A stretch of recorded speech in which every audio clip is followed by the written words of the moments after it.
Assalamualaikum and a very good morning to all of you. Welcome to Rise and Shine only on 365 News with me Nadia Khan and Zohaib Hassan. State of Hormuz जो है वो अब सबका मरकज़ निगाह बनी हुई है और सारी बातें भूल जाए ईरान और यूएस की क्या टेंशन थी, कैसे था, कब हमला हो।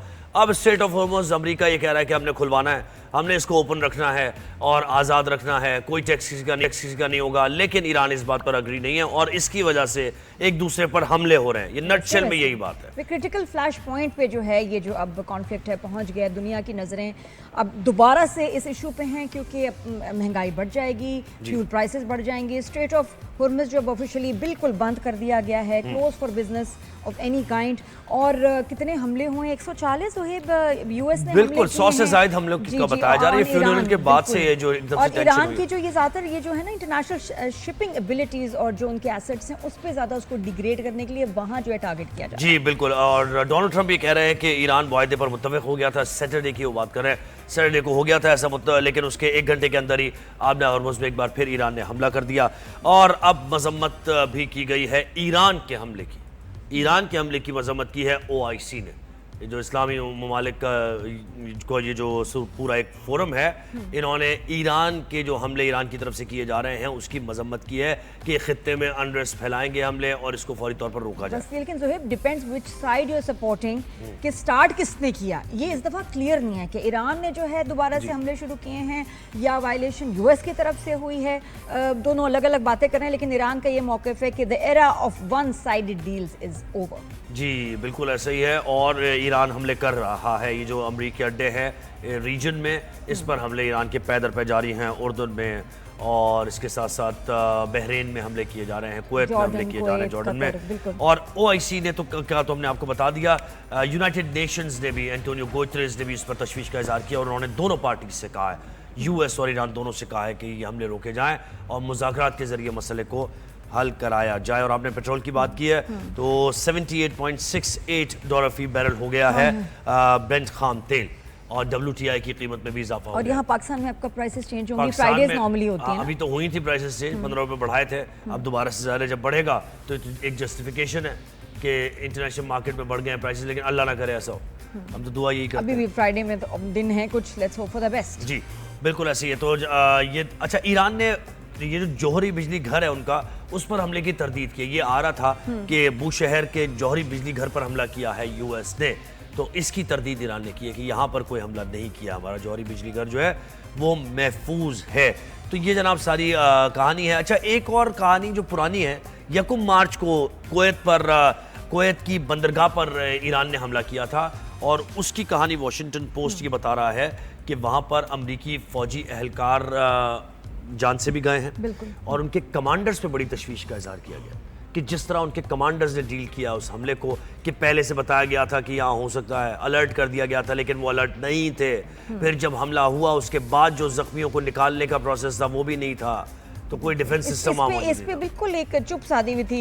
यूएस ने बात नहीं कर रहे थे। अब इतने महीनों के बाद जो है इसको रिवील किया है कि actually they were not able to save their soldiers. अपने जो उनके सोल्जर्स हैं दूसरे गल्फ कंट्रीज में, उनको कोई खास प्रोटेक्शन वगैरह ये लोग देते नहीं हैं। और फिर ये भी कहा गया उनसे कि जी आप खुद देख लें, हम बड़े दूर बैठे हैं, हमसे तो संभल नहीं रहा, देखें होटल जाना है, कवर करना है, अंडरग्राउंड जाना है, जो भी आपके मामला आते हैं। आप यूएस अपने सोल्जर्स को ऐसे अबैंडन कर देना यूएस गवर्नमेंट की तरफ से, ये देखें मोराल के लिए कितना बुरा है। यूएस के सोल्जर्स इसलिए जब वो जा रहे होते हैं कि उनको समझ नहीं आ रही कि हम किस जंग पे जा रहे हैं, हमारे क्या मुल्क को कोई खतरा है, नहीं, मकसद क्या है, और उससे कितना मोराल कम आपका जो है ना लो होता है। And knowing that your government is not going to protect you also. बिल्कुल, ये तो इंटरनेशनल कॉन्फ्लिक्ट की बात हो गई। इसके बाद पाकिस्तान में जो दहशतगर्दों के खिलाफ कार्रवाइयाँ जारी हैं, ऑपरेशन शाबान में अभी तक 109 खवारिज दहशतगर्दों को जहन्नुम वासिल किया जा चुका है और बलूचिस्तान में वाशिक के इलाके में माशकेल में फितना हिंदुस्तान के दहशतगर्दों ने बुज़दिलाना हमला किया, 5 मजदूरों को शहीद कर दिया है। और इस हमले से मुताल्लिक़ ये कहा गया है कि जब सिक्योरिटी फोर्सेस जिस तरीके से दहशतगर्दों को मार रही हैं तो वो सिविलियंस को निशाना बना रहे हैं जो बहुत सॉफ्ट टारगेट हैं, तो ये बुज़दिलाना कार्रवाई दहशतगर्दों और पाकिस्तान की गवर्नमेंट की तरफ से ये भी है कि अब ये बहुत ढील हो गई, नजर आएंगे अफगानी तो उनको जी वहीं अरेस्ट कर लिया जाएगा, सीधी बात है। और अगर आपके पास कोई इस वक्त कोई एज अ गेस्ट रह रहा है, किराए पे रह रहा है, तो फौरन जो गवर्नमेंट को नोटिफाई करे if there is any Afghani near you, क्योंकि इस वक्त कोई भी थ्रेट हो सकता है, पता नहीं, तो आप जरूर जो है इन्फॉर्म करें। इन इश्यूज़ पर हम बात करेंगे। मैं ज्वाइन किया air commodore retired Khalid Chishti साहब ने। खालिद साहब अस्सलाम वालेकुम, गुड से हैं आप? जी बहुत शुक्रिया जी। अस्सलाम वालेकुम जी। ज़ोएक और नादिया का बहुत शुक्रिया आपने जी इनवाइट जी जी, good Thank you, sir. Morning. Please ये सर बताएं दोबारा, ये जो एस्केलेशन है बड़ा ही क्रिटिकल फ्लैश पॉइंट पे पहुंच गए हैं मामलात, और अब क्या फुल वॉर आप एक्सपेक्ट कर रहे हैं या ये ऐसे हमले होते रहेंगे ऑन एंड ऑफ? मेरा ख्याल है कि जो जंग में दोनों मुल्कों ने मिलिटरीली अचीव करने की कोशिश की थी वो तो उस तरह नहीं हासिल हो सका, ख़ास तौर पर अमेरिकी पॉइंट ऑफ व्यू से। जो ईरान ने वो तो सिर्फ दिफाई करना था और सर्वाइव करना था, वो तो कर लिया। लेकिन अमेरिका ने जो मिलिट्री ऑब्जेक्टिव हासिल करने थे 40 दिन में, उस तरह नहीं हासिल हो सके। और मेरा ख्याल ये है कि अगर और भी जंग खुदा न खास्ता फुल फ्लेज भी चलती है तो अमेरिका को क्लियर है कि वो जो ऑब्जेक्टिव क्लियर कट डोमिनेंस वाला जो उनका लेकर आए थे ख्याल, वो नहीं हासिल हो सका। तो मेरा ख्याल है कि फुल फ्लेज नहीं जाएगी, ये just before below the threshold दोनों मुल्क ऑपरेट करते रहेंगे। ख़ासतौर पर ईरान की अपनी लेजिटिमेसी समझते हैं वो अपने पॉइंट ऑफ व्यू से। वो समझते हैं कि जो क्लॉज 5 है इस MOU की, उसके अंदर लिखा है Iran will manage the transition through this. वो समझ रहा है कि जब मैंने मैनेज करना है तो फिर मैनेजमेंट का जिम्मेदारी इसका मेरी है, तो फिर मेरा तरीकाकार भी मेरा होगा, क्योंकि उस शेख 5 के अंदर ये क्लियर नहीं लिखा हुआ कि कैसे मैनेज करेगा।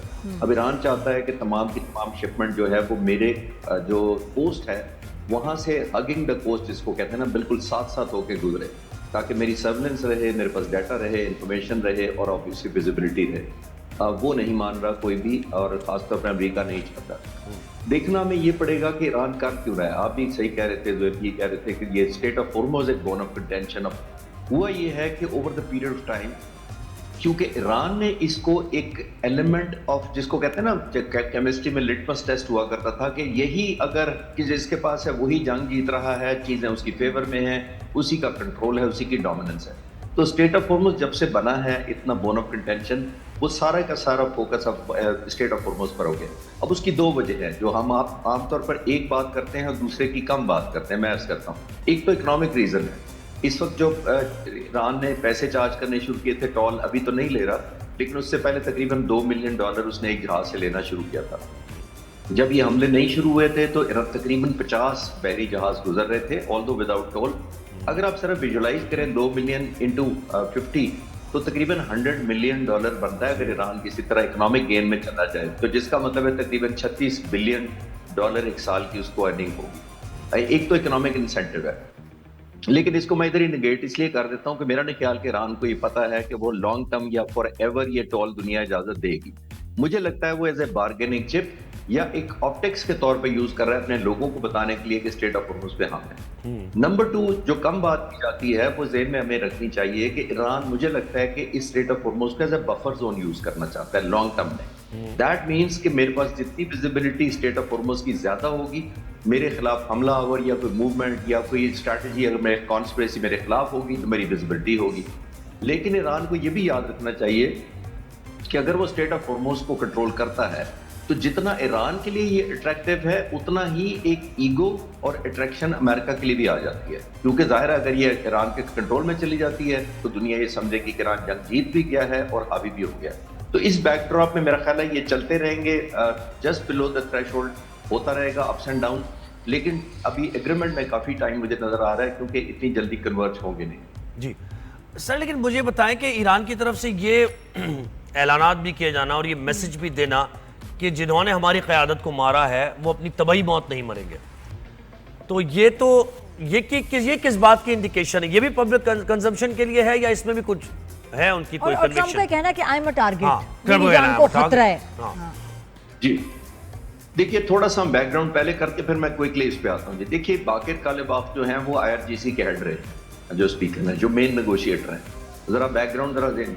इस वक्त जो IRGC के हेड रहे हैं और जो इस वक्त सिक्योरिटी काउंसिल के एडवाइजर हैं, इस वक्त जो हैं, वो दोनों ने इराक और ईरान की जंग लड़ी है 8 साल एज ए कमांडर। और उन दोनों के बारे में कहा जाता है कि उन्होंने, जो इराक ने जगह छीन ली थी, कुछ इलाका छीन लिया था सद्दाम हुसैन ने, वो उन्होंने वापस रीगेन किया था इनकी मिलिट्री स्ट्रैटेजी की वजह से। तो ये मशहूर है कि एज ए वॉरियर्स मशहूर है, नंबर 1। नंबर 2, हमें ये ज़हन में रखना पड़ेगा, जो मिलियंस ऑफ लोग अभी आए हैं बाहर, ये बेसिकली इंडोर्समेंट है दैट वॉर शुड कंटिन्यू। लोगों ने अपना एक सिर्फ ये नहीं दिखाया एक टोकन ऑफ रिस्पेक्ट। आप जरा विजुलाइज करें कि ये आयतुल्लाह खामनाई अगर नॉर्मल कुदरती तौर पर दुनिया से चले जाते तो बिल्कुल इतना बड़ा जनाजा ना होता। अब ये एक एलिमेंट ऑफ रिवेंज और एंगर आपको नजर आ रहे हैं लोगों में। अब जो भी बात करेगा इसके खिलाफ, यानी इन पब्लिक इमोशंस के खिलाफ बात करेगा, उसका अपना सर्वाइवल खतरे में पड़ जाएगा। ऑल्दो दुनिया में लीडर्स फैसले खुद करते हैं, जाहिर है कौम को जिसको कहते हैं ना कि कन्विंस करते हैं या माइल करते हैं अपने फैसलों की तरफ, लेकिन यहाँ क्योंकि बहुत ज्यादा कत्लो गारत की गई, एक साल के अंदर 87 लीडर शहीद किए गए हैं, 19 न्यूक्लियर साइंटिस्ट शहीद किए गए हैं, इस जंग में 20,000 से ज्यादा इंफ्रास्ट्रक्चर तबाह किए गए हैं, लोगों को ये बहुत ज्यादा गुस्सा है। तो आई थिंक उसको डिटेन करने के लिए ये इस तरह के बयान भी दिए जाते हैं ताकि लोगों में कूल डाउन किया जाए, और खास तौर पर आयतुल्लाह जो मुज्तबा खामनाई हैं उन पर तो और ज्यादा लाजिम है कि उन्होंने लेजिटिमेसी मिलती ही उनको तब है जब वो ये इस तरह के बयान देंगे।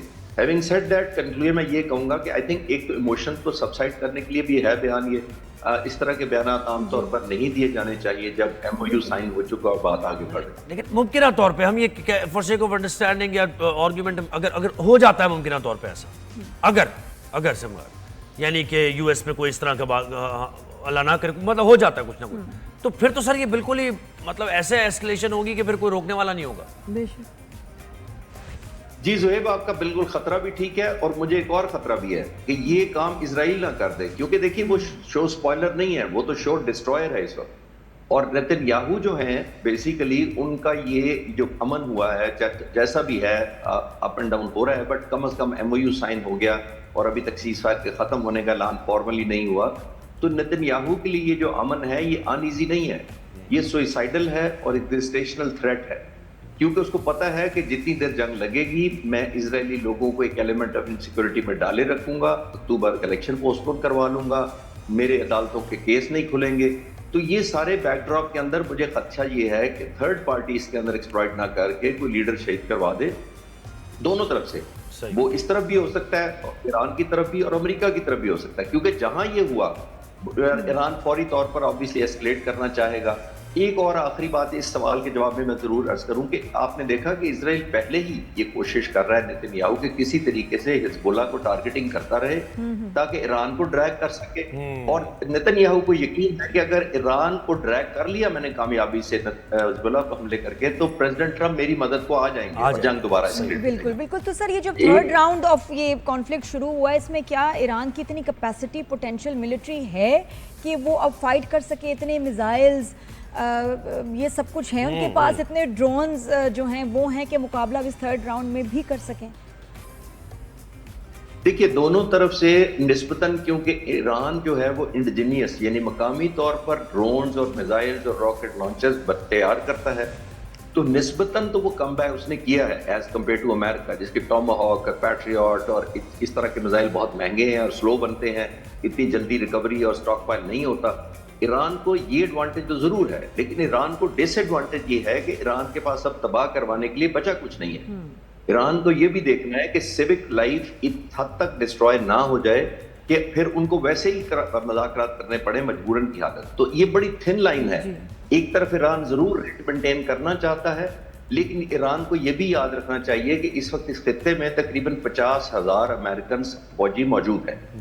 जरा आप अगर ढूंढने लग लें कि दुनिया में 192 ममालिक में से 140 ममालिक की फौज अभी भी 40 मुल्कों की 140 मुल्कों की फौज ऐसी है जो 50,000 से कम है। जी मैं ये कहना चाह रहा हूँ कि ये जो फौज है ऑलमोस्ट 140 मुल्कों की या बराबर है या उनसे ज्यादा है। तो अगर इतनी बड़ी फौज यहाँ पे मौजूद है और इंस्टिगेट करने वाला आपको नेतन्याहू हो, डोमेस्टिक प्रेशर हो, इकोनॉमी हो, और प्रेसिडेंट ट्रंप को ये लगे कि मैं सब कुछ लूज कर रहा हूँ क्योंकि मेरा परसेप्शन बन रहा है कि मैं एक डिफीटेड लीडर हूँ, तो वो इंस्टिगेट कर सकते हैं ऑल आउट वॉर। जी अच्छा सर, पाकिस्तान की जरा हम बात करते हैं। दहशतगर्द कार्रवाई, बुज़दिलाना कार्रवाइयाँ कर रहे हैं। फितनाल हिंदुस्तान के दहशतगर्दों ने 5 मजदूरों को शहीद कर दिया है। फिर सिक्योरिटी फोर्सेस की भी भरपूर ऑपरेशन जारी हैं, लेकिन इतना एक आम आदमी की हैसियत से इतना हमें लग नहीं रहा था कि दहशतगर्दों के ऐसे हमले होते रहेंगे, सिक्योरिटी फोर्सेस की जाने भी जाए। अब 108 दहशतगर्दों को मारा है गुज़िश्ता 5-6-8 दिनों के अंदर। तो ये कहाँ से आ रहे हैं सर, और ये कहाँ थे? इनकी आमाज गायें यहाँ बलूचिस्तान में थी, नहीं थी, ये हो क्या रहा है सर? ज़ोएब देखिए, ये हमें इंफ्रास्ट्रक्चर भी देखना पड़ेगा। क्विकली मैं कोशिश करता हूँ डायरेक्ट आने से पहले मैं थोड़ा सा बैकग्राउंड अर्ज करता चलूँ। देखिए, बलूचिस्तान हमारा जो है वो जाहिर है इंफ्रास्ट्रक्चर पॉइंट ऑफ व्यू से, गवर्नेंस है, सेंस ऑफ पार्टिसिपेशन है, उस तरह की अपॉर्चुनिटीज उसको नहीं मिली उन लोगों को जितनी बाकी जगहों पे है। मैं एक डाटा से कंपेयर करके फिर आपको पेश करता हूँ जो फोकस जवाब। देखिए, इस वक्त अगर पर स्क्वायर किलोमीटर आबादी देखें तो पंजाब में तकरीबन 640 अफराद रहते हैं पर किलोमीटर पे। सिंध में तकरीबन 520 के करीब रहते हैं, केपीके में 410 के करीब रहते हैं, और बलूचिस्तान में सिर्फ 71 लोग रहते हैं पर स्क्वायर किलोमीटर। जरा आप इमेजिन करेंगे 71 लोग, और ये सूबा वो है जो पाकिस्तान का 41% है रकबे के लिहाज से। तो ये इटसेल्फ लॉजिकल है कि ये थिन आउट एरिया है। इंफ्रास्ट्रक्चर क्योंकि 71 लोगों के लिए उस तरह हॉस्पिटल, स्कूल्स, रोड नेटवर्क नहीं बन सकते, और ऊपर से फ्यूडल्स और नवाब्स और उनका यहाँ पे रहा है पिछले 78 सालों में। अभी हमारे जो स्टेट के इदारे हैं, स्पेशली गवर्नमेंट हमारी शुरू है कर रही है sense of belonging, sense of participation देने के लिए कि जो डिस्ट्रिक्ट है वहीं का डिस्ट्रिक्ट मैनेजमेंट जो है और लोकल पॉपुलेशन मिलकर फैसला करे कि यहाँ पे हमने स्कूल पहले खोलना है, हमारे पास इतना बजट है, या पहले पानी का सिस्टम करना है, या रोड करना है, या कोई हॉस्पिटल खोलना है। तो ये एक लॉन्ग टर्म होगा। लेकिन शॉर्ट टर्म जिसको आप इशारा कर रहे हैं, मैं अर्ज करता हूँ चैलेंजिंग इसलिए है कि ये जो सेल्स होते हैं बिकॉज ऑफ थिनली पॉपुलेटेड, मैंने पॉपुलेशन का इसलिए जिक्र किया था कि यहाँ पे दुश्मन को अपने स्लीपर सेल जो हैं वो परमानेंट छुपाना, उनको सस्टेन करना, उनको फंड करना और इक्विपमेंट देना निस्बतन आसान हो जाता है फिर ऐसी जगहों पर। और यही हो रहा है कि उन्होंने स्लीपर सेल, ये नहीं होते कि कोई कंधार से चलता है और काबुल से चलता है आकर हमला करता है, इन्होंने यही इनको एस्टैब्लिश किया होता है, उनको फंड करके सालों सस्टेन से किया जाता है। नेटवर्क एक काम कर रहा होता है, होते हैं लोग अंदर बिल्कुल, सालों से। security- तो फिर इसका आप मुझे बताएं कि आम अब लोगों को आप क्या मशवरा देंगे कि how we can be vigilant, वो कैसे एहतियात करें, ख्याल करें, क्योंकि इस जंग में तो फौजी तो अपनी जंग लड़ ही रहे हैं हमारे लिए, लेकिन हम लोग क्या कर सकते हैं, हमें कितना विजिलेंट होने की ज़रूरत है?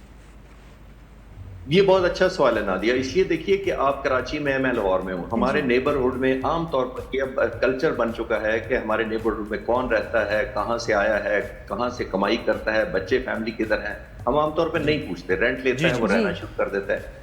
ऐसा गांव में नहीं होता। अगर आप गांव में घर ले लें किराए पे तो सारा गांव आ जाएगा आपसे पूछने कि आप कौन है, कहाँ से आए हैं, कब आपने घर खरीदा है। तो ये हमें नेबरहुड वॉच पे जाना पड़ेगा। दैट मीन्स एक विजिलेंस, मुसल्लह अफवाज या लॉ एनफोर्समेंट एजेंसीज या हमारी पुलिस इस तरह नहीं रख सकती कि हर घर पे नजर रखे। हमने खुद अगर रखना शुरू कर देंगे, जो आप कह रही थी सस्पिशन हो तो आप रिपोर्ट करें कि मुझे लगता है यहाँ कोई एक्टिविटी है, ताकि गवर्नमेंट वेरीफाई कर सके, हमारी एजेंसीज कर सके। तो उसके बगैर मेरा नहीं ख्याल कि इतना आसान होता है एजेंसी। जी, बहुत शुक्रिया। एयर कमांडर रिटायर्ड खालिद शशीद साहब हमारे साथ थे और थे अपना, और बस ब्रेक पे हमें जाना है। हमारा मुल्क है, हमें भी जरा नजर सब पे रखनी चाहिए, हमें भी इसका जरूरी है। और पता है बहुत सारे लोग हैं, मैं बताऊँ अभी की बात नहीं, 80s 90s का नेटवर्क है, जब किसी की डेथ हो जाए तो उसके आईडी कार्ड पे ना फॉल्स आइडेंटिटी के साथ ना उनकी आइडेंटिटी ले लेते थे। तो बहुत ऐसी चीजें होती हैं, बस जरा हमें खुद भी देखनी है। बिल्कुल एक ब्रेक लेते हैं, ब्रेक के बाद वापस आएंगे, कहीं जाएंगे। Keep watching.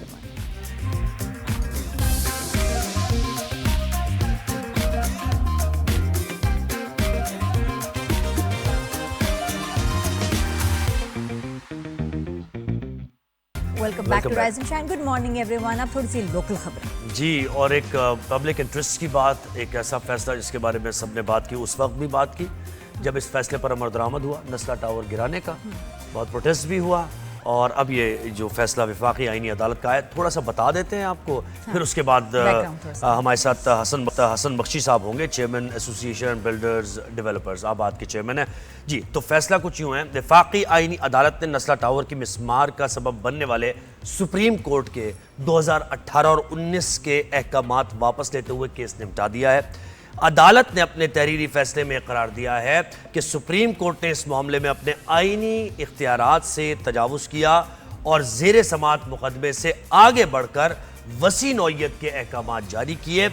वफाकी आईनी अदालत के जस्टिस आमिर फारूक ने 10 सफ़ात पर मुश्तमिल तहरीरी फैसला जारी किया। और नादिया सुनिए, इसमें यह कहा गया है कि गैर कानूनी तामीरात के खिलाफ कार्रवाई का इख्तियार बुनियादी तौर पर सूबाई हुकूमत और मुतल्लिका इदारों के पास है, ना कि अदलिया के पास। और फैसले में नादिया ये कहा गया है कि सिर्फ अपने सामने मौजूद तनाज़े तक महदूद रहना चाहिए अदालतों को, और गैर ज़रूरी मामलात में मुदाखलत से गुरेज करना चाहिए। अदालत ने यह भी कहा है फैसले में कि सुप्रीम कोर्ट के सामने लियारी में गैर कानूनी इमारत से मुताल्लिक अपील ज़ेर समाअत थी, ताहम अदालत ने उस मुकदमे का दायरा एक इमारत से बढ़ाकर पहले पूरे लियारी और बाद अज़ां पूरे कराची तक वसी कर दिया, यानी उस फैसले की बात हो रही है। इसी सिलसिले में कराची में गैर कानूनी शादी हॉल, शॉपिंग सेंटर्स, मार्केट्स और दीगर तामीरात के खिलाफ भी मिसमारी के अहकाम जारी किए गए थे। तो वफाकी तो वो null and void हो गया। जी जी जी। अच्छा। तो वफाकी आईन अब लेकिन ये टावर तो गिर गया, तो अब ये गिर इसके बाद क्या होना है कि ये तो तो हसन बख्शी साहब ने हमें ज्वाइन किया, उनसे जरा पूछिए कि फिर ये क्या मामला। अस्सलाम वालेकुम, गुड मॉर्निंग, कैसे हैं आप?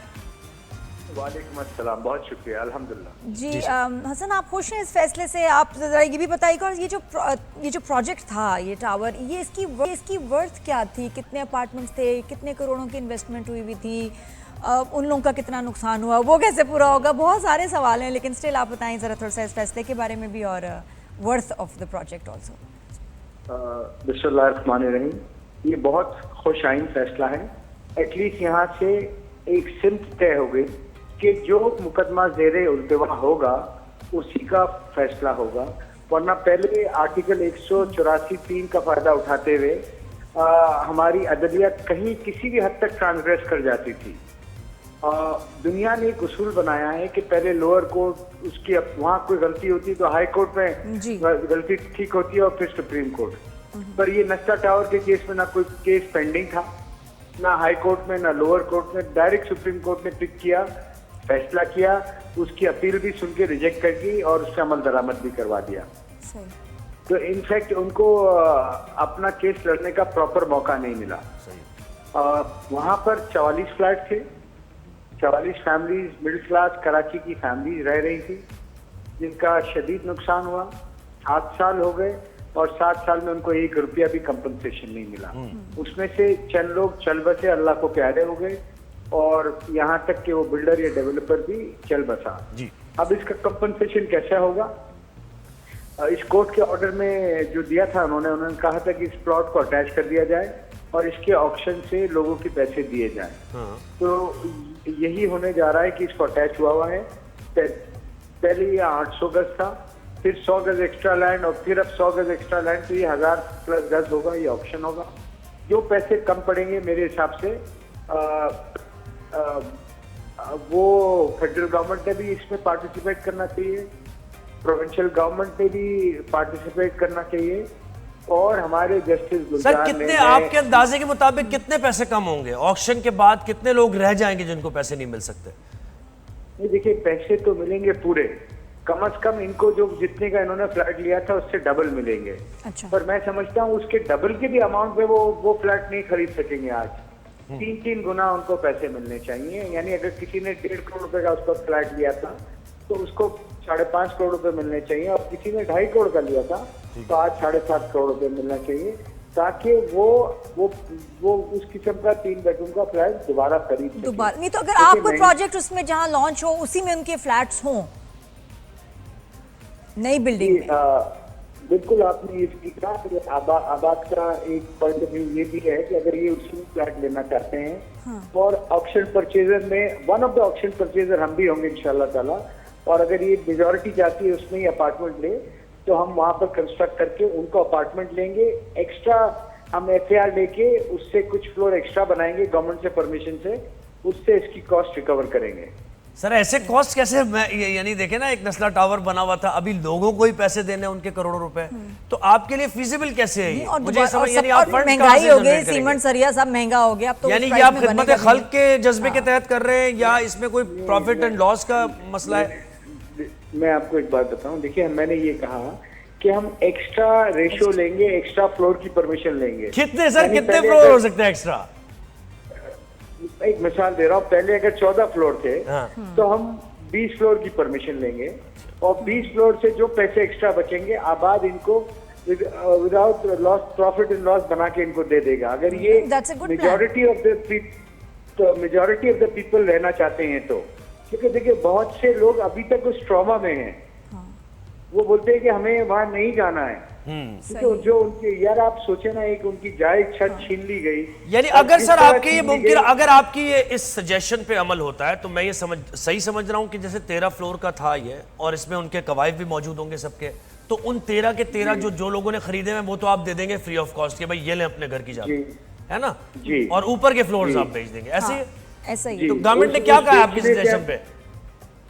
पहले ये सुप्रीम कोर्ट के ऑक्शन से तो निकले ना। देखें, ये जब ऑक्शन होगा उस वक्त ये फैसला होगा, जमीन का तयन हो जाए, ये 700 गज है, 800 गज है, 1100 गज है। सही है, ये तो सब फिर ही होगा। dependent इसमें है, तो टाइम सब लगेगा चीजें clarity होगी। ये किसमें कितना टाइम लगेगा। और मे बी वाकई आप सही कह रहे हैं कि कुछ लोग उससे पहले कहेंगे जी हमें पैसे दें, हमें तो इमीडिएटली अकोमोडेशन चाहिए। तो जी बिल्कुल, मैं समझता हूँ, उनका राइट भी है। कितना टाइम लगेगा इसमें? अगर उनको पैसे चाहिए तो कितना वक्त लगेगा? अब उनको नया फ्लैट अगर मिलेगा तो कितना टाइम लगेगा? देखिए, नया फ्लैट अगर उसी जगह चाहिए तो 3 से 4 साल लगेंगे, और अगर पैसे चाहिए तो ये ऑक्शन के साथ 6 महीने में मिल सकते हैं। जी, एक और चीज मुझे बताइएगा, सुप्रीम कोर्ट का जो फैसला था वो हमने पढ़ा जाहिर है, और हमारी तो फील्ड ये है कि हम फैसले पढ़ना पड़ते हैं हमें कभी कभार बहुत से डिटेल में। तो ये जो तजावुजात थी, ये थी या नहीं थी सर? ये भी सवाल है लोगों के जहन में। देखिए, अभी तक जो मैं समझा हूँ 70-80 गज का प्लॉट एक्स्ट्रा था, सही है। ठीक है। अब पर मेरा इसमें एक सवाल यह है कि आप 18,000 एकड़ के बैरियर टाउन को तो पेनल्टी लगा के रेगुलराइज कर सकते हैं, आप कॉन्स्टिट्यूशनल 1 एवेन्यू को पेनल्टी लगा के रेगुलराइज कर सकते हैं, आप बनीगाला को रेगुलराइज कर सकते हैं, चूंकि उसमें 3 बहुत पावरफुल लोग इन्वॉल्व थे उन तीनों प्रोजेक्ट्स में। हाउएवर ये गरीब दरमियाने तबके के आम आदमी कराची का था, इसकी दाद फरियाद, इसकी कोई रसाई नहीं हुई। तो एक शहर में, कराची और बहरिया में, नस्ला और बहरिया में 2 कानून नहीं चल सकते। एक मुल्क में कॉन्स्टिट्यूशनल एवेन्यू 1 में और नस्ला में 2 कानून नहीं चल सकते। ये इनके साथ नाइंसाफी हुई है, और मैं आपके चैनल से रिक्वेस्ट करूंगा जस्टिस गुलजार साहब से कि वो इनसे माजरत करें। वो यकीन माने ये लोग झोलियां भर भर के बदवाएं दे रहे हैं, माजरत करें और कंपनसेशन में भी टोकन पार्टिसिपेशन करें। अगर ये करेंगे तो शायद उनकी गलती का ईयर इन और ईयर आफ्टर कुछ अजाला होगा। तो हसन भाई, मुझे हसन भाई एक और चीज बताए ना, यहाँ देखे ऐलानात हो जाते हैं या सुप्रीम कोर्ट के फैसले भी आते हैं, बहुत से फैसले हमने देखे कि अमल दरामद नहीं होता है। तो इसमें कोई ऐसी चीज की गई है इस फैसले में कि मेक श्योर कराया जाए कि मुतल्लिका इदारे ये पेमेंट करें, कॉम्पनसेशन दें, या फिर ऑक्शन हो, कब ऑक्शन होगी, कोई डेट लाइन, टाइम लाइन? देखिए, ये फैसले तो पहले हो चुके, फाइनल हो चुके। कल जो फैसला हुआ था या परसों जो फैसला हुआ है, ये एक्चुअल फैसला ये है कि एक बिल्डिंग हाईकोर्ट में डिसीजन हुआ, लियारी में मूसा लाइन में 2 फ्लोर एक्स्ट्रा डल गए थे, वो सुप्रीम कोर्ट में आया। वो चलते चलते जस्टिस गुलजार ने हमारे कन्वर्जन ऑफ लैंड पे बैन कर दिया। उसके बाद नस्ता टावर खुद पिक कर लिया, उसको डिमोलिश कर दिया, रॉयल पार्क को डिमोलिश कर दिया। तो यही तो जजमेंट दिया है सुप्रीम कोर्ट ने कि कोर्ट अपनी डोमेन से आगे चला गया। कोर्ट ने ड्यू प्रोसेस ऑफ लॉ नहीं दिया सबको कि आप वेरियस स्टेजेस से अपील फाइनलाइज और फिल्टर होते हुए आए। जी अच्छा हसन, एक और बात बताइएगा, ये जो नस्ला टावर था इसकी वर्थ क्या थी? और दूसरा ये कि अगर अभी आप उसकी जब नीलामी होती है तो प्राइस कहाँ से शुरू होगी? ये मैं समझता हूँ अगर 1000 गज का ये प्लॉट हुआ और नीलामी हुई तो ये कहीं 1 और 1.5 बिलियन के दरमियान ये प्लॉट बिकेगा, और इतनी ही तकरीबन आप समझे इसकी कॉस्ट ऑफ कंस्ट्रक्शन आएगी। कितनी दोबारा बताएं? 1 से 1.5 बिलियन। अच्छा ठीक, चलो हसन भाई आपसे हम इस बारे में अपडेट्स वैसे भी लेते रहेंगे क्या कुछ हुआ। बहुत शुक्रिया, आपने वक्त दिया हमें। तो रियल एस्टेट का शौक बड़ा है ना ज्यादा, मैं इसलिए नंबर प्लॉट कितने का समझ सकते हैं। ये एंकर जर्नलिस्ट की तरह बात कर रहे हैं, मैं ठेकेदार या रियल एस्टेट वाली लग रही हूँ मैं। Keep watching.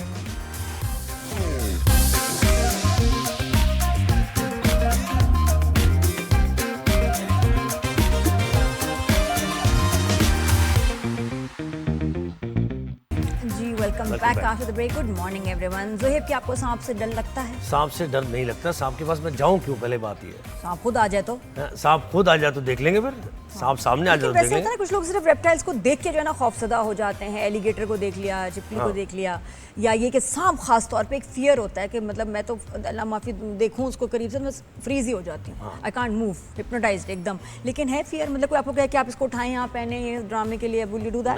नहीं, इंसानों उसके साथ डील करके जो है ना वो इधर खौफ निकल गया। अब सांपों से डर नहीं लगता, आसपास इतने सांप होते हैं, सांपों से डर नहीं लगता सांप। लेकिन ये देखें, हाउ विल यू फील कि अगर आपके घरों के अंदर ऐसे सांप आने लग जाएं थ्रू वाटर। चाइना में इस वक्त ये चल रहा है कि एक स्नेक ब्रीडिंग फार्म, और वो भी नॉर्मल स्नेक्स नहीं, पॉइजनस वेनमस कोबरा। जहर से भरे हुए जो सांप Rattlesnake। वो, क्योंकि वो आई थिंक फार्म उसकी कर ही इसलिए रहे थे कि उनको उनका पॉइजन चाहिए होता है, वो डिफरेंट मेडिकेशन या मेडिसिन जो या जो भी। तो जी फ्लडिंग हुई और उससे वो निकल गए। 900 से ऊपर जो हैं स्नेक्स जो हैं वो उस फार्म से निकल के चले गए हैं, शहरी आबादियों तक पहुंच शहरी चुके हैं। आबादियों में आ गए हैं। देयर इन द वाटर, सोचिए फ्लडिंग हो रही है तो ये पानी तो घरों के अंदर आ गया। अब ये चाइना में इतनी आबादी, इतने गांव, इतने घर, इतनी फैमिलीज, उनके घरों में ये आ गए हैं भाई। 900 से ज्यादा सांप और पानी में हो जो आपको नजर भी नहीं आ रहे, और खतरनाक तरीन, ये बहुत बिल्कुल बहुत 900 खतरनाक। 900 से ज्यादा सांप हैं और कहाँ कहाँ पहुंचे, किस किस घर में पहुंचेंगे, किस किस को अल्लाह ना करे ये डसेंगे। तो सिंधी में हमारे कहते हैं, मुझे याद आया प्यारा पाण जान वाली कहानी है। अच्छा खैर, ये बड़ी तशवीशनाक खबर है। अब देखिए लोग इसको कोशिश कर रहे हैं। टीम्स बना दी हैं इन्होंने, जो जाके जो है इन सांपों को पकड़ेंगे, मारेंगे, क्योंकि ये तो बहुत डेथ्स हो सकती हैं। नाक और ड्रोनी सिचुएशन है कि पानी घर के अंदर है और उस पानी में सांप है। क्या ये मतलब बात है, हौलनाक खौफनाक बात है ना। एक ब्रेक लेते हैं, ब्रेक के बाद वापस आएंगे, हेडलाइंस होंगी और राइज एंड शाइन का सिलसिला उसके बाद भी जारी रहेगा। हमारे साथ रहना। Good morning.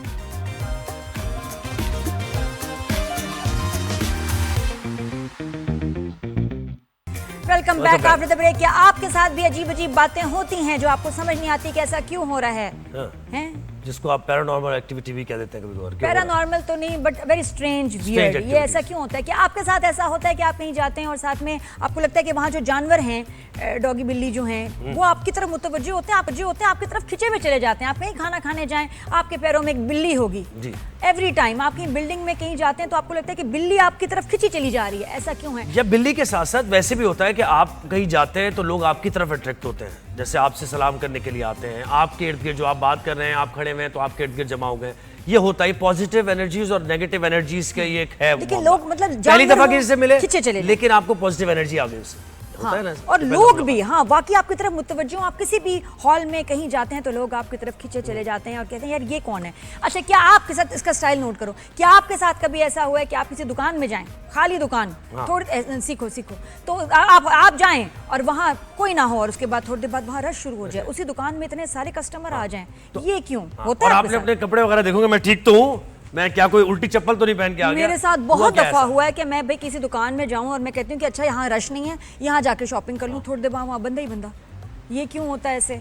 तो मुझे बड़ा अजीब लगता है। एक दफा ऐसा हुआ था मेरे साथ, लोग जमा हो गए तो मैंने देखा तो मैं नेकर पहन के आ गया। ये वजह है। इनके साथ तो इसलिए होता है, मेरे साथ किसी और वजह से होता है। वो वजह क्या है? देखिए, देयर इज अ रीजन कि हम ये सेगमेंट कर रहे हैं और हम ये जो है इसके ऊपर बात करेंगे और सुमेरा हमें बताएंगे। अच्छा नहीं, एक और चीज, प्रोफेशनल लाइफ में भी काम आता है। ये ऑरा की जो हम बात कर रहे हैं ना, ये प्रोफेशनल लाइफ में भी आपको काम आता है। बहुत से लोग इंटरव्यू में जाते हैं तो लोग जरा सा आपको देख के थोड़ा अंडर प्रेशर है, या कभी कोई एंटर हुआ और उसकी पर्सनैलिटी ऐसी है कि वो लोग अंडर प्रेशर आ गए उसके। ये होता है। ये ऑरा को हमने सस्पेंस रखना था ज़ुहैब। ओके चले, हमने जॉइन किया Sumera Farooq out of the box. Zuhaib ने बता दिया कि हम कहीं इसके बारे में पढ़ रहे थे तो पता चला कि ऑरा जो है ना, इसका ये एक वजह होती है कि उसकी वजह से जो है आपके जो है ना, आप जहाँ हैं वहाँ मुतवज्जो हो जाते हैं, जानवर हों या लोग हों, खिंचे चले जाते हैं। क्या वजह सुमेरा बताएंगे? सब हम बता देंगे तो वो क्या बताएंगे? अस्सलाम वालेकुम सुमेरा, कैसी हैं आप? एस्ट्रोलॉजर हैं और अस्सलाम, मैं बिल्कुल ठीक हूँ। I am really enjoying your conversation. बहुत मजे की कन्वर्सेशन हो रही है वैसे ये। But he has revealed everything, personal experiences. तो ये बताइए कि ये क्या सुमेरा, क्या फिनोमेना है? क्योंकि वक्त का मुकाबला सब डायरेक्ट आते हैं मुद्दे की तरफ। बताइए कि ये क्या फिनोमेना है? अगर ये मेरे साथ ऐसा होता है, बिल्लियां बार बार मुझे अप्रोच करती हैं, या ये कि जहां मैं जाती हूँ वहाँ रश हो जाता है, ये क्या मतलब इस बात का भाई? अच्छा, अगर इसको आसान अल्फाज में बताऊं, तमाम लोग जैसे रेडियो होता है ना, रेडियो सिग्नल ले रहा होता है और सिग्नल दे रहा होता है, इसी तरह हमारी सबकी जो बॉडी है उसकी एक मैग्नेटिक फील्ड होती है और इसको मैग्नेटिक फील्ड इसलिए कहते हैं क्योंकि हमारी थॉट्स, हमारी सोच, हमारा पास्ट और हमारे एक्सपीरियंसेस जो हैं ये फील्ड हमारे अक्रॉस क्रिएट कर रहे होते हैं। तो जो भी हमारी थॉट प्रोसेस है वो दूसरे लोग कैच कर सकते हैं। यानी अगर आप देखें, कभी कभी बैठे बैठे हमें कुछ लोग इरिटेट कर रहे होते हैं, हालांकि वो कुछ नहीं कर रहे होते। तो हो क्या रहा है कि उनका ऑरा एक ऐसा सिग्नल दे रहा होता है जिसकी वजह से हम अपसेट हो सकते हैं या हम उनकी तरफ खिंचे हुए भी जा सकते हैं। तो नादिया, मुझे लग रहा है आपकी मैग्नेटिक फील्ड जो है ना वो थोड़ी स्ट्रांग है। तो ये ऑरा बनता कैसे है सुमेरा? मतलब क्या मतलब मैग्नेटिक फील्ड मेरी स्ट्रांग है और ये अच्छी बात है या बुरी बात है? देखो, जब हम कोई भी चीज़ सोचते हैं ना, हर चीज़ की एक फ्रीक्वेंसी होती है। तो आपकी थॉट्स की फ्रीक्वेंसी है। फॉर एग्जांपल, आप हैप्पी थॉट्स करेंगे तो आपके अराउंड हैप्पी लोग जो है वो आने शुरू हो जाएंगे। अगर आप अबंडेंस वाली थॉट्स करेंगे तो आपके अराउंड अबंडेंस वाले लोग आने शुरू हो जाएंगे। लेकिन प्रॉब्लम कहाँ आती है कि जब हम मिक्स सिग्नल दें तो हमें भी समझ नहीं आता कि हमारे करीब अजीब अजीब लोग क्यों हैं। तो अगर आपको कभी भी ऐसा लगे कि आपको समझ नहीं आ रहा हो तो अपनी थॉट्स को चेंज करके देखें और आपके अराउंड लोग भी जो है वो चेंज हो अच्छा, तो तो ये जानवर वजह क्यों है। अट्रैक्ट समझ होते हैं? आपको- जानवर वाला बताओ सुमेरा, क्या ये है? क्या है फिनोमेना है कि जानवर जो आपकी तरफ खींचे चले जाते So- हैं, आई कांटेक्ट करते हैं। मेरे पास तो आके ना बिल्लियां म्याऊं म्याऊं भी करती हैं, जैसे मुझे कुछ कहना चाह रही हैं। मतलब on a serious note, Okay, मेरे then शो I पे would आ गई say- थी, मेरी टीम हैरान हो गई कि 12 दफा एक ही बिल्ली बार बार मुझे वैसे ढूंढ वो बिल्ला रही है। था, वो मैं आपको बताऊं, बिल्ला था वो। अरे जो भी था, लेकिन क्यों भाई, क्यों मुझसे कांटेक्ट अच्छा, करना और interesting. बात कर So- रहे हैं, बात भी करते हैं। बिल्कुल। तो होता ये कि जानवरों में जो है ये सिग्नल्स पिक करने की जो सलाहियत है वो ज़्यादा होती है, और ये अल्फाज नहीं है, ये एनर्जी इंटरचेंज होता है जहाँ पे वो आपकी प्रेजेंस को एक्नॉलेज करना चाहते हैं। और अगर आपको लगता है कि जानवर आपसे बात करना चाहते हैं, this is such a good energy, जिसके अंदर हम ये कहते हैं कि अगर आपका ऑरा पॉजिटिव है, स्ट्रांग है और कॉन्फिडेंस के साथ है, तो ज़रूर जो है वो जो है जानवर भी अट्रैक्ट होते हैं। Specially cats. Yes. कैट्स आसानी से किसी के पीछे नहीं जाती। इनफैक्ट लोग कैट्स के पीछे जाते हैं और कैट्स इनफैक्ट अपने ओनर्स के पीछे नहीं जाती। तो अगर आपके साथ ऐसा Response होता मत है, दीजिएगा which उसको, is a बताओ। good thing। It's a good thing. नहीं, बिल्कुल रिस्पांस दें उसको, and then I think energy exchange जरूर किया करें। अगर वो आपके साथ देखें तो अगर हल्का सा पेट करें उनको और ज्यादा थोड़ा सा करीब रखें तो आपको अच्छा फील। वैसे कैट किसी और के रूप में भी आती है ना, कैट के अंदर कोई और चीज आ जाए। मैं तो डर भी रही थी सुमेरा कि ये कुछ अजीब सी बातें, ये भी सुना हुआ था है ना? क्या है ना कि ये हाँ। किसी और रूप में आती है, कैट्स एंड लिजर्ड्स जो है ना, कुछ हो जाता है, ऐसे सुना भी जो बातें हैं, तो इनसे जरा घबराना चाहिए। लेकिन अगेन, अगर आपका ऑरा बहुत स्ट्रांग हो तो सुपरनैचुरल चीजें आपको इतना ज्यादा इम्पैक्ट नहीं करती। अगर वीक ऑरा हो तो इम्पैक्ट ज्यादा करती हैं। इसीलिए हम कहते हैं कि अपने आसाब जिनके स्ट्रांग होते हैं तो उनको जो है ये सुपरनैचुरल इस तरह वाली चीजें इफेक्ट नहीं करती। लेकिन अगर आप अट्रैक्ट, मतलब एक दफा नहीं हो रहा ना, ये हर बार हो रहा है, विच मीन्स कि आपसे बिल्लियां अट्रैक्टेड हैं, जानवर अट्रैक्टेड हैं, और वो जो है आपसे एनर्जी एक्सचेंज चाहते हैं और आपकी एनर्जी। अच्छा, मुझे बताएं कि बाय डिफॉल्ट ही ऐसा होता है, यानी आपके अल्लाह ने बनाई ऐसी पर्सनालिटी है, या फिर ये ऑरा बनाया भी जाता है? इसमें कोई कलर्स हैं, कोई खास आपने कपड़े पहनने हैं खास हाँ, रंग के, बिल्कुल, कोई very- अंगूठी very good पहननी है, question. Okay, कोई so- कड़ा पहनना है? हाँ, देखें, बिल्कुल। तो ऑरा अल्लाह की तरफ से भी होता है। कुछ लोगों की, अगर हम एस्ट्रोलॉजी की बात करें तो कुछ लोगों के जिनके चार्ट में जुपिटर स्ट्रांग होगा, जिनके चार्ट में वीनस स्ट्रांग होगा, तो उनका ऑरा वैसे ही स्ट्रांग होता है। लेकिन इस पे काम करने की भी जरूरत होती है। और कलर्स जो होते हैं ना, हर तरह से रिप्रेजेंट करते हैं। बहुत सारे लोग कहते हैं हम लाल रंग पहन के जाएंगे तो अब बस हम जो है वो बहुत ही कॉन्फिडेंट नजर आएंगे। मगर लाल रंग पैशन को रिप्रेजेंट करता है, but at the same time anger को भी रिप्रेजेंट करता है। तो आपकी इंटरप्रिटेशन क्या है और आप उसको किस तरीके से यूज कर रहे हैं, ये बहुत इंपॉर्टेंट है। तो ऑरा बनाया जा सकता है अपनी थॉट से और अपनी सोच से, प्लस अगर आपकी दुआ पे, जैसे कुछ लोगों को बड़ा यकीन होता है कि मेरी तो दुआ कबूल होगी, तो जो फेथ है ना वो आपके ऑरा को बहुत। और ये कि strong अगर आप करता है। नेगेटिव या बुरा फील कर रहे हैं ना, गुस्सा आ रहा है, आप इरिटेटेड है, तो ऑरा चेंज हो जाएगा। अगर आप बड़े अच्छे पॉजिटिव बिल्कुल, खुश आपके हैं तो around ऑरा energies चेंज हो को जाएगा। देखें। हाँ, बिल्कुल, जैसे सिग्नल्स अच्छे आते हुए, जैसे रेडियो पे कोई बहुत ही अच्छा गाना चल रहा हो और आप रेडियो पे एकदम से कोई ऐसा गाना लगा दें जिससे कानों में दर्द होना शुरू हो जाए, तो इसी तरह हम जो है हर वक्त जो है। अच्छा, वो तो मेरा emit एक कर रहे होते हैं। बताएं, कुछ लोग होते हैं ऐसे जो आपके घर में आए, आपका बड़ा अच्छा मूड होगा, मियाँ बीवी हैं, मिल रहे हैं, उनके जाते ही लड़ाई शुरू हो जाती है, आपकी घर में कुछ बुरा हो जाता है, हाँ। या आपकी अपनी तबीयत खराब होनी शुरू हो जाती है किसी दोस्त से मिलके, किसी शख्स से मिलके, ये क्या चीज है? वॉमिट सी फील होती है? जी बिल्कुल, क्योंकि नहीं, depression। ब्रोकन जो लोग हैं, जैसे जिनको तुम्हें हीलिंग vomit की क्यों feel जरूरत हो है, जिन लोगों के अपने अंदर कुछ कमियां हैं, जिसके अंदर उनको, कुछ लोग होते हैं जो कि दूसरों की खुशी से उनको लगता है कि वो ये नहीं कहते कि हम ऐसा क्या करें कि हमारे पास भी आए, वो कहें हमारे पास नहीं है तो इसके पास क्यों है। तो वो जो एनर्जी एक्सचेंज हो रहा होता है ना, वो थोड़ा सा डेस्परेट किस्म का होता है और उससे थोड़ा सा अवॉइड ही करना अच्छा, चाहिए। मुझे बताएं कि तो आंखों जिसको में हम सबसे नजर ज्यादा भी ऑरा कहते होता है, ऑरा किस चीज में होता है? आप यानी किसी की आंखों में देखें कभी बड़ा अट्रैक्ट हो जाते हैं आप? ऑरा तो वो है? ओवरऑल होता है बिल्कुल, ना, आंखों से ओवरऑल होता है सबसे पोटेंट जो होता है ना, आपकी नजर, जिसको हम कहते हैं नजर के जरिए जो है एक्सचेंज हो रहा होता है। बहुत सारी दफा अल्फाज की जरूरत नहीं होती, तो आंखें सबसे स्ट्रॉन्ग मीडियम है अपनी एक्सचेंज करने का। अगर आप किसी को मोहब्बत भी देना चाहें या गुस्सा भी देना चाहें, तो आप समझ सकते हैं कि आप किसी को स्टेयर्स, डेथ स्टेयर क्या होता है, और आप प्यार से किसी को देख सकते हैं, तो वो एक्सचेंज बिल्कुल होता है यानी आंखों से होता है। और ये क्या बात है कि जहां मैं जाता हूँ वहां लड़कियां आसपास आ जाती है मेरे, ये क्या मतलब है इसका? ये कंप्लेन है या आप खुश हैं इस बात से, या आप चाह रहे हैं कुछ चेंज हो जाए? नहीं, मैं जानना चाह रहा हूँ कि क्या खुशफहमी वजह है, है। मुझे कुछ कम करने की जरूरत है अपने अंदर, कुछ ज्यादा करने की जरूरत क्या है ऐसा? No, you have confidence. सबसे बड़ी चीज होती है confidence. Both male and female confidence जिनके अंदर ज्यादा होता है उनके लिए बहुत जरूरी है कि वो अपने कॉन्फिडेंस को थोड़ा सा कंट्रोल में भी रखें, क्योंकि होता है ये कि कभी कभी अननेसेसरी लोग भी आ जाते हैं जो आपकी एनर्जी ये ड्रेन सुमेरा असल में जो खवातीन आ रही है ना, वो बदला लेने आ रही है मुझसे। वो इसलिए खड़ी होती हैं, इसको तो नहीं छोड़ना, ये वही है। नहीं, आई थिंक ये कॉन्फिडेंस से उनके बदले का भी जो है ना सही तरीके से जवाब दे सकते हैं। I think he has that personality. अच्छा, मुझे बताएं कि ऑरा जो है, अपना ऑरा स्ट्रॉन्ग करना, इसके ऊपर भी कुछ वर्कशॉप्स भी दुनिया में होती हैं कि जी आप अपने ऑरा को पॉजिटिव कैसे करें, अच्छा करें, वो कैसे होता है? वैसे तो मैंने मशीन्स भी देखी हैं काफी अच्छा, साल एक पहले तो जो आपको ऑरा रीड cosmetic- करती हैं। हाँ जी। ओके, सो कॉस्मेटिक ऑरा बिल्डिंग होती है एक चीज जिसके अंदर आप बाहर से ऑरा बिल्ड कर रहे होते हैं, जहाँ पे आप शायद दिखें अच्छा, कलर ऐसा पहने या कुछ ऐसे स्ट्रॉन्ग स्टेटमेंट ज्वेलरी पहने, कपड़ों के जरिए जो है लोगों को दिखाया जा सकता है। बट असल ऑरा जो बिल्ड होता है वो आपके थॉट प्रोसेस से होता है। फॉर एग्जाम्पल, जो आपका कॉम्बिनेशन किसके साथ है, आपकी टीम क्या है, आप किसके साथ काम करें, तो स्ट्रॉन्ग लोगों के साथ काम करेंगे तो साथ ही अपना ऑरा भी स्ट्रॉन्ग कर सकते हैं by thinking positive thoughts, plus confidence लाना, फेथ लाना कि हम सक्सेसफुल होंगे और हम हर कुछ अचीव कर सकते हैं। तो ये जो सारी चीजें हैं ये आपके ऑरा को अच्छा, बहुत कौन सा strong ज़ोडिएक करते साइन है विद द बेस्ट ऑरा? हाँ, वैसे तो लियोस के बारे में कहा जाता है कि वो लायन है तो सबसे ज्यादा कॉन्फिडेंस वो होता है, लेकिन कभी कभी ओवर कॉन्फिडेंस भी हो जाता है। तो हमें कोई भी ज़ोडिएक साइन है उन तमाम लोगों को काम करने की भी जरूरत होती है, क्योंकि सेजिटेरियस की भी बात करें उनका ऑरा भी बहुत स्ट्रांग होता है, लेकिन at the same time Scorpios का ऑरा जो होता है ना वो छुपा हुआ होता है, लाइक मैग्नेटिक होता है। आपको उनकी तरफ अट्रैक्शन होगी लेकिन समझ नहीं आएगा कि क्यों अट्रैक्शन हो रही है, वो थोड़े छुपे हुए होते हैं। सबका बता दे तो इस वैसे, तरह की जो different- सुमेरा नहीं, सबका बताएं आप, सबका हाँ, बताएं। सबका वन बता दूं। हाँ। सो हम स्टार्ट कर लेते हैं एरीज से। एरीज का ऑरा जो होता है ना उससे तो थोड़ा सा डरते हैं कि भाई मुझे इसके करीब नहीं जाना क्योंकि हो सकता है ये हमें अटैक कर दें। देन हमारे टॉरस पे, टॉरस अपना ऑरा इतना ज्यादा वो नहीं करते, वो स्लो बैठते हैं, वो चाहते हैं लोग उनके पास आए, तो उनका ऑरा जो है वो एक्टिव नहीं है। देन हम जेमिनाई की बात करें तो जेमिनाई का ऑरा स्कैटर्ड एवरीवेयर, बहुत सारी जगह पर होता है। और प्लस इंटेलेक्चुअल लोग जो है वो जेमिनाइज के पास आएंगे, जो थोड़े से मेंटली थोड़ा सा चैलेंज हो तो वो लोग जेमिनाइज को ज्यादा पसंद नहीं करते। कैंसर्स के पास सबसे ज्यादा जो लोग आते हैं वो आते हैं हील होने के लिए, उनका बड़ा नर्चरिंग किस्म का ऑरा होता है।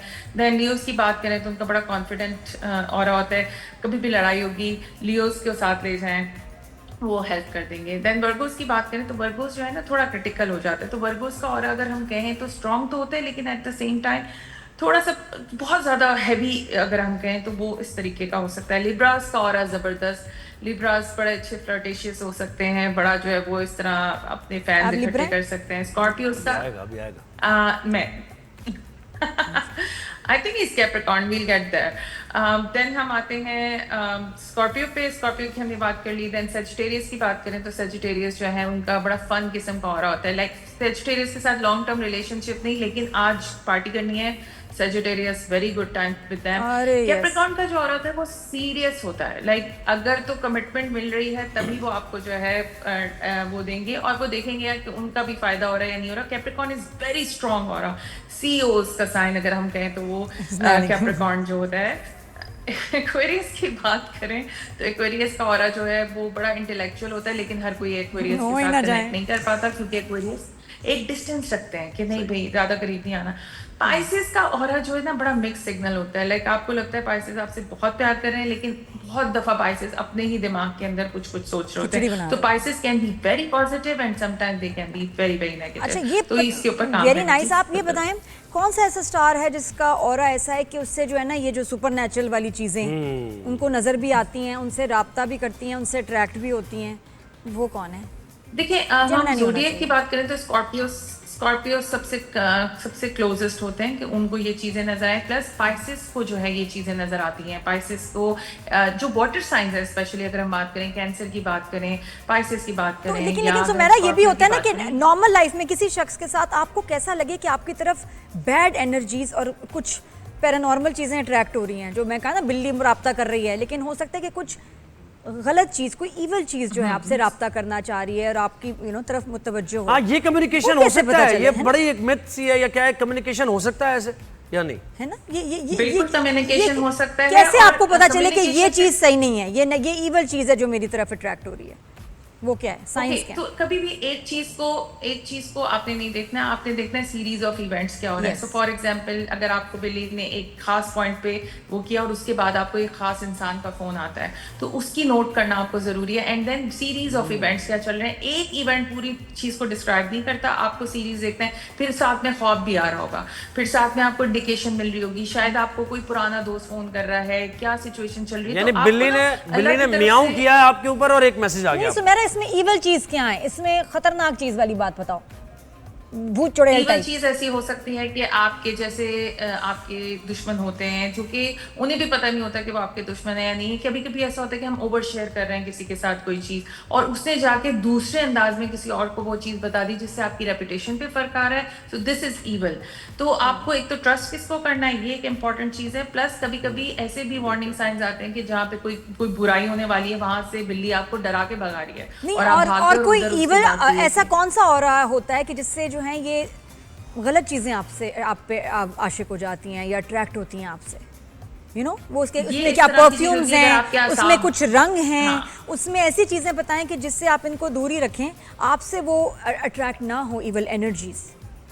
ये बताओ सुनो। सबसे बेसिक जो चीज अट्रैक्ट करता है इवल, वो है फियर। अगर आपको तमाम चीज़ों से फियर है और आपको अल्लाह पे भरोसा नहीं है, तो बहुत सारी दफ़ा ऐसा होता है कि आप अननोइंगली जो है इन चीज़ों को अट्रैक्ट करते हैं। प्लस आप जब आपके असाब कमज़ोर हों, ये बड़ा इंपॉर्टेंट चीज़ है। तो बहुत सारे लोगों को जब इश्यूज आते हैं, उनको मेंटल इलनेस स्टार्ट होती है और उसके साथ ही ये तमाम चीज़ें इफेक्ट करनी शुरू हो जाती हैं। तो बॉडी को स्ट्रॉन्ग करना होता है, माइंड को स्ट्रॉन्ग करना होता है, तो ये चीज़ें जो है इतनी अच्छा ज़्यादा सुमेरा, impact मैंने नहीं ये भी करती। सुना है कि जो लोग डिप्रेशन में हों, किसी सदमे में हों, या उन्होंने अपने किसी करीबी को खोया, उसकी डेथ हो गई हो, उनको ये चीज़ें अट्रैक्ट करती हैं और उनको नज़र भी आती हैं और उनको मैसेजेस और ख्वाब बिल्कुल अलग से आने शुरू हो जाते हैं और वो किसी को बताते हैं तो यकीन भी नहीं आता, लेकिन ये उनके लिए एक बीकन है ईवल एनर्जीज के लिए। बिल्कुल बिल्कुल बिल्कुल बिल्कुल ऐसा होता है कि हमारी जो एनर्जी है इनके लिए खाने की तरह काम करती है। इविल फोर्सेस के लिए हमारी एनर्जी, लाइफ फोर्स जो अल्लाह ताला ने अशरफुल मखलूकात हमें बनाया है, ये उनका खाना है। इसके ऊपर वो फीड ऑन करते हैं और हमारे फियर के ऊपर जो फीड ऑन हो रहा होता है, यानी उसको यूज करते हुए वो उनकी ग्रोथ हो रही होती है। तो इस टाइम पे कहा जाता है कि थोड़ा सा जब भी कोई इस तरह का टाइम हो तो अपने आप को टाइम दें और थोड़ा सा किसी से बात करें ताकि वो प्रोसेस कर सके। बिल्कुल। तो इससे yes you are very right Nadia, बाल खोल के जो है वो मगरिब के वक्त दरख्त के नीचे नहीं जाना, ये याद रखे बात। सुमेरा बहुत शुक्रिया। अच्छा, मैं सुना आपने वक्त दिया कहीं हमें। कहते हैं कि खुशबू लगाने से Thank you, evil thank you, energies both of attract you. होती हैं, कहीं कहते हैं खुशबू लगाने से वो रिपेल करती हैं, भागती हैं। आप खुशबू के बारे में क्या कहेंगी? डिपेंड करता है कि आप खुशबू क्या लगा रहे हैं। ये तो एक हर जो कल्चर है उसके अंदर ये मिथ होती है। तो जो नेचुरल खुशबू होती है उससे ज़्यादा अट्रैक्ट होती है। ये जो हमारे ब्रांडेड परफ्यूम्स हैं ये उससे ज़्यादा अट्रैक्ट नहीं होती। प्लस इंसान की अपनी जो बॉडी की स्मेल होती है वो भी एक इनफैक्ट फियर की अपनी स्मेल होती है। बाय द वे फियर का अपना सिग्नल होता है। फियर के थ्रू जब आप स्वेट करते हैं तो उससे वो जो है अट्रैक्ट नहीं सुमेरा हो क्या सकता बात है, तो आप में yes, से काफी बहुत इन्फॉर्मेशन शुक्रिया। आपको है इस बारे में और हाँ, इंशाल्लाह very- दोबारा very हम ये इस interesting। पर बात जी। करेंगे। क्या और बात देखें है। औरा की तो बात हो गई, लेकिन Yes, कहते हैं ना कि सफाई निस्फ ईमान है। सफाई। बहुत शुक्रिया सुमेरा, आपने वक्त दिया। सफाई निस्फ ईमान है, Thank अपने you, आप को thank साफ you, सुथरा रखें, ठीक है। ये और दूसरी चीज़ ये है कि हमें तो अल्लाह का कलाम मिला हुआ है, ठीक है। आप चारों कुल अपने ऊपर पढ़ के भूखें, ठीक है, आयतें पढ़ें, नमाज पढ़ें, तो आप देखें कौन सी इविल ताकत आपको। और ये जो मैंने आप पे बात की ना, गम, असरअंदाज मायूसी, ये बाकी हमारे मज़हब में भी है कि जी ये मायूसी नहीं होनी चाहिए। ज़्यादा देर आप डिप्रेशन है, बुरे बुरे थॉट्स आप अगर सोच रहे हैं, आप नमाज नहीं पढ़े, आपके ऊपर ये चीज़ें जो है ना आपसे अट्रैक्ट होंगी। और सफाई का बहुत ख्याल रखें, ये अट्रैक्ट होती हैं गंदगी से। पॉजिटिव रखें, अपनी सोच, अपनी एनर्जी पॉजिटिव रखें। एक ब्रेक के बाद वापस आते हैं, कहीं जाइएगा नहीं, हमारे साथ। Keep watching, good morning.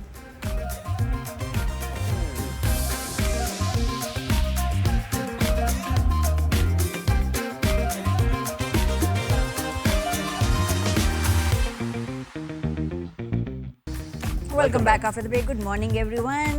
बहुत ज़बरदस्त टैलेंट पाकिस्तान में है और देखिए सिंगिंग मेल सिंगर्स हैं, फीमेल सिंगर्स हैं, बड़ा अपना नाम कमाया है। लेकिन एक ख़ास आपने देखा शुरू से चलता आ रहा है हमारे आप की नौजवानी के दौर में भी ऐसा होता था कि कुछ सिंगर्स वो फीमेल आवाज में रिकॉर्ड कैसेट्स में रिकॉर्ड करा के बड़े हिट हो जाते हैं ना, ऐसा एक था बड़े ना? मशहूर थे सिंगर जो वो क्या नाम था कि मेल उनका? आवाज से भी और वो फीमेल आवाज भी जो होते थे ना उससे भाई क्या नाम था बताएं जरा, किसी को अगर याद उससे हो। गाते थे। हम सबके कितना घरों में हिट हुए उसकी थे ना गाने उनके। उसकी ऑडियो कैसेट्स थी। हाँ, कैसेट्स, हर बिल्कुल। एक के घर में होती थी और गाड़ी में लग जाती थी और गाने इतने खूबसूरत, लड़की लड़का दोनों की आवाजें निकाल रहे हैं। अच्छा और मैं तो कहती हूँ कि बल्कि मजाक की भी बात नहीं, दिस इज टैलेंट। टैलेंट बिल्कुल ऐसे सुर और ताल आपने रखना है, अपने सुर को भी, उसकी आवाज का टेक्सचर भी लेना है, क्योंकि हर इंसान का अपना तरीका है।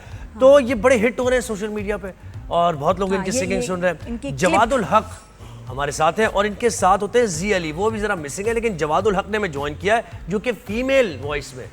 फेमस सिंगर्स की जो आवाज है हाँ। उनको जो है मिमिक करके इतना क्या बात। एग्जैक्ट मिमिक करते हैं कि इट इज इनक्रेडिबल। आपको पता ना चले कि यार ये वही गा रही हैं या ये गा रहे हैं।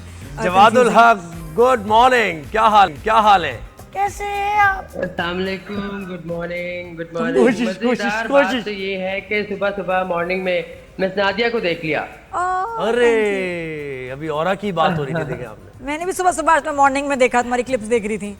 मैं कितना अच्छा गाते हो। लेकिन मैं आपको एक बात बताऊं, मुझे मेरे क्लिप्स एक साइड पे रहने दे, मुझे बंधन बहुत पसंद है भाई। Oh, लोगों thank को हो या ना हो। Thank you so much. अब देखिए, मैंने आपको बहुत अच्छा लगा तो मिस मेरी नादिया। आवाज में भी तुम बात कर सकते होगे, नहीं इतने मिमिक हो तो जरा मेरी आवाज में बात नहीं, करो। अभी बहुत ज्यादा, अब ज्यादा हो जाएगा। नहीं कोई ज्यादा नहीं, की बात अगर है तो करें यार, क्या देखिए ये ज्यादा तो हो, खुद मजे कह की रही है। बात है, कोई अगर आपकी आवाज की मिमिक्री करता है ये बहुत स्पेशल बात है। नहीं, बेसिकली मैं आपको अपने गले के बारे में थोड़ा सा बताता हूँ। मेरा गला जो है वो बिल्कुल आप समझ लें लक्की अली, सज्जाद अली भाई, एजाज भाई, इनके तीनों भाई जो हैं इनकी आवाज़ों से ही मेरी आवाज़ मिलती है। मैं ये जब से गा रहा हूँ ना तब से ही ऐसा है, और इस फैमिली का मैं बहुत ज़्यादा बड़ा फ़ैन भी हूँ। सज्जाद अली भाई के तो गाने मोस्टली में बड़े शौक से गाता भी हूँ। तो I क्योंकि really हमने जो love तुम्हारी that क्लिप song। देखी है तो- उसमें तो फीमेल आवाज है हम्म। और वो भी एक मशहूर फीमेल सिंगर आवाज की भी अब क्या है, मशहूर सिंगर सारी की है। फीमेली। मैं चले सुना देता हूँ आपको, कोई पाकिस्तानी कोई फीमेल सिंगर सुनना चाह रही हैं आप? मैं असल में किसी गाना फीमेल पाकिस्तानी सिंगर हो, को copy नहीं आवाज करता। आवाज किसी की भी हो, गाना पाकिस्तानी हो, वी प्रेफर दैट, लेकिन आवाज किसी भी सिंगर मैं आपको सिर्फ की ये हो कहना सकती है। हाँ राइट, ठीक है, लेकिन जरूरी नहीं है कि मैं किसी सिंगर की आवाज में गाना चाह रहा हूँ। मैं आप लोगों को यही तो बावर करवाना चाह रहा हूँ कि मैं किसी सिंगर की आवाज में गाना नहीं गाऊंगा। अच्छा लेकिन अपनी फीमेल आवाज। वॉइस में, हाँ समझ गया। देखिए ठीक बड़ा है, मुश्किल ठीक है। काम है, मैंने आपका समझ रहे हैं, इंट्रोडक्शन मेरी कराते female- मैं समझ गया। Right. मैंने आप फीमेल वॉइस बनाने की कोशिश की थी, कैसे आप मुझ पे हंस रहे हैं सब कि जो भाई क्या हो गया आप, तो ये बड़ा मुश्किल काम है जो आप कर रहे हैं। तो चले जी, एक हाँ हो जाए जी, कोई पाकिस्तानी गाना। बहुत मेरी फेवरेट सिंगर है, बहुत फेवरेट सिंगर, उनका सॉन्ग चाहूंगा मैं आप लोग के साथ शेयर करूं। अदावती थी, तहाफ था, रंजिशे थी मगर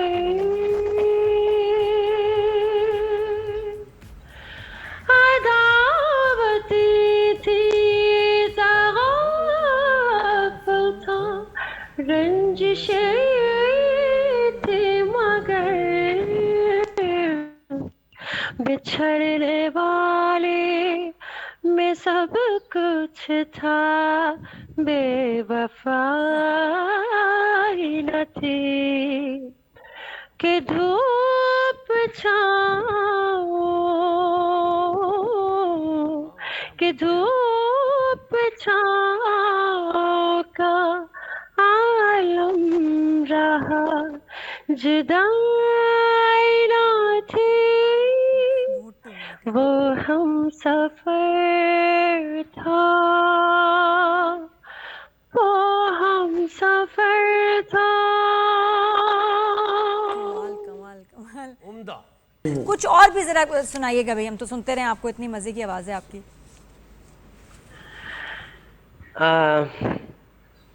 दुनिया कब चुप रहती है, कहने दे जो कहती है, मत कर दुनिया की बात सजन, कहीं बीत ना जाए रात सजन। दुनिया कब कब चुप रहती है, कहने दे जो कहती है। ये रात बड़ी मत वाली है, इस रात को अपना मित बना, थामल मेरा हाथ सजन, कहीं बीत ना जाए रात सजन। ये तो कॉन्टेस्ट कॉम्पिटिशंस में आना चाहिए भाई कब जवाब। चुप रहती है। क्या बात है जवाब, जी, क्या आदि बात जी। है, जवाब ये जबरदस्त। बताएं, ऐसे कोई कॉन्टेस्ट कॉम्पिटिशंस आप कहाँ परफॉर्म करते हैं, क्या मौका मिला? मैं जब से डैड बना हूँ ना, जब से अब्बा बन गया हूँ, तब से मैंने परफॉर्मेंसेस बिल्कुल छोड़ दी हैं। मैं बहुत टाइम मैंने अपना इस फील्ड में लगा दिया, लेकिन जब अब्बा जी बन गए ना, तो उसके बाद फिर आप समझ लें कि मेरी सिंगिंग 100 में से 30 और 40% रह गई है। ये इसके अलावा बिल्कुल प्रैक्टिस से आउट रहा, और बिल्कुल फिर समटाइम डिसहार्ट भी रहा, क्योंकि पाकिस्तान आइडल वाहिद जो पुराना पाकिस्तान आइडल था, मेरी बहुत बड़ी उम्मीद था, जिसके लिए मैं कोयटा शहर से बाकायदा इस्लामाबाद जाके उसका वो देख के आया था, ऑडिशन भी देख के आया था, कि 3 राउंड्स में मैंने उसको क्वालिफाई किया। मैं कराची तक पहुंचा, कराची में 2 से 3 राउंड्स मैंने किए, बड़ा मजा आया सबके साथ, और फिर बड़े क्या हुआ? मजेदार जजेस थे। फिर क्या हुआ उसके बाद? क्या हुआ? बट मुझे समझ से बाहर है ये चीज, मुझे एलिमिनेट कर दिया गया। और आई डोंट नो, और नहीं को रीजन नहीं, उस वक्त रीजन दिया क्या था? नहीं दिया क्या था? जजेस कौन थे उस वक्त वहाँ शो में? मेरे ख्याल में जजेस उस टाइम पे थे अली अजमत जी थे, बुशरा अंसारी जी थी, और हदीका कियानी। अच्छा, पहले वाला पाकिस्तान। नहीं, और क्या कह के आपको एलिमिनेट किया था? वो याद होगा आपको यकीनन कि भाई आपका ये सुर उतर गया या ये। अब मुझे तो कुछ खास ऐसा याद नहीं है, लेकिन मेरी कोई एक आधी अगर मिस्टेक हो भी गई होगी ना, वो ये हो गई होगी कि शायद कोई मैंने एक राउंड का गाना याद प्रॉपर नहीं किया था। लेकिन अगर मैंने याद नहीं किया था, तो मैं कह रहा था कि मैं एक थोड़ी सी एंटरटेनमेंट टाइप का आर्टिस्ट हूँ ना, मैं जरा चीजों में थोड़ी मिर्ची मसाले डालने वाला बंदा था। अगर मुझे ये लोग लेके चलते तो मजा आता। कौन सा गाना था वो? वहां से मैं थोड़ा सा, वो कौन सा गाना था? बहुत गाने थे वहां पे, तो मैंने शफकत अमानत अली जी को भी गाया वहां पे, तो मैंने हाँ, एलिमिनेट किस गाने पे हुए थे? एलिमिनेशन वाला कौन सा गाना था? एलिमिनेट तो कोई इंडियन सॉन्ग था। दिल चाहता है कभी ना बीते यारों के दिन, कुछ इस तरह का। अच्छा, तो आपने वो फीमेल आवाज में गाया था या मेल आवाज में? मैंने फीमेल वॉइस में भी गाया था उनका, श्रेया घोषाल। उस टाइम पर तो क्या मेरी परफेक्ट आवाज निकलती थी, वाकई मैं कहता था उस टाइम पे श्रेया घोषाल का बहुत बड़ा फैन था, उन्हीं का ही सॉन्ग मैंने गाया था। अच्छा, तो दोनों गा रहे थे। शफकत भाई का मुझे याद कोई है याद आपको? बिल्कुल। या सजाद अली का भी। वो सजाद अली, बिल्कुल, बड़े बड़े नाम आप लोग मेरे, तो मैं तो इनको सुन कर गाता हूँ भाई। सुनाए तो पहले हम शफकत भाई का थोड़ा सा करते हैं। जी। मोरा सैया मुझसे बोलना,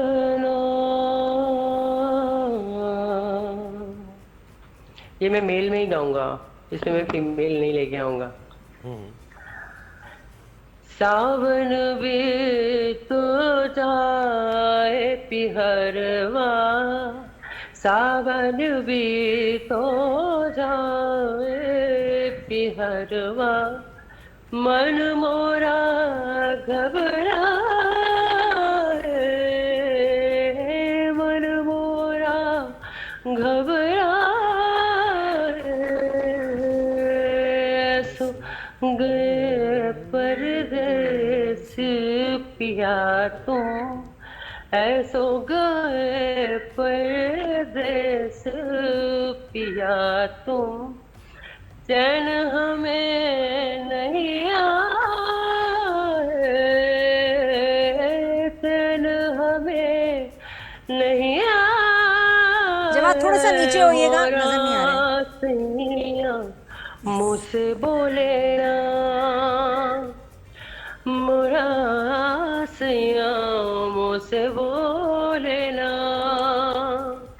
मैं लाख जतन कार हारी, लाख जतन कर हार रही। Beautiful, very nice. अब इनसे और भी सुनेंगे भाई गाने। हाँ सजाद, अच्छा सजाद अली भी सुनते हैं। Very nice. सजाद अली का बहुत खूबसूरत लेकिन एक जवाब song थोड़ा है। आप ऊपर ना होइएगा या कैमरा थोड़ा सा नीचे कर लें, आप जरा कट से जाते हैं। राइट। सही, असल में जो मेरे सुर है ना, वो सुर मुझे बार बार हिला देते हैं, इसके लिए मैं बहुत माजरत कैमरा भी चाहूंगा। साथ में हिलाओ। कैमरा सुर भी आपको हिलाओ। हिला रहे हैं, लेकिन आपके सुर खुद नहीं हिल रहे हैं। खुद सुर नहीं हिल रहा है आपके, आपको हिला रहे सुर तो नहीं हिल रहे ना मेरे, नहीं, कैमरा बिल्कुल हिल रहा है ना, इट्स ओके। मेरी नहीं, मेरी नहीं। शक्ल वकल इतनी इम्पोर्टेंट हाँ, नहीं है। सही। आवाज तक अच्छा पहुंच जवाब, जाए। इस क्लिप के बाद कोई रिस्पांस आपके लोगों की तरफ से क्या आया? बहुत अच्छा रिस्पांस आया, बहुत अच्छा माशाल्लाह से। यासिर हुसैन, इकरा अजीज के जो हस्बैंड है, उन्होंने मुझे अप्रोच करके बाकायदा मुझे कॉल करके मुबारकबाद दी। मैंने अपने फेसबुक के ऊपर उनका ये मैसेज पोस्ट भी किया है। यशमा गिल का एक बड़ा मजेदार मेरे आंखों के सामने से गुजरा है कि उन्होंने भी बड़ा अच्छा कमेंट किया है कि बड़ा मैन। तो क्या बात है। No, अच्छा but what लगा। about अच्छा work? जवाब बहुत- अलका का एक अच्छा गाना, लगा, पाकिस्तानी गाना उन्होंने गाया, अलका याग्निक ने। अच्छा, वो क्या है ना?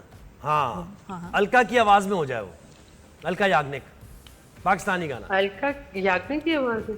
कोई भी पाकिस्तानी गाना उनकी आवाज में कैसा लगेगा?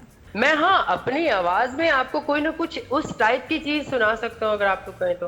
अच्छा, चले सजाद अली का हो जाए फिर। Sajjad Ali.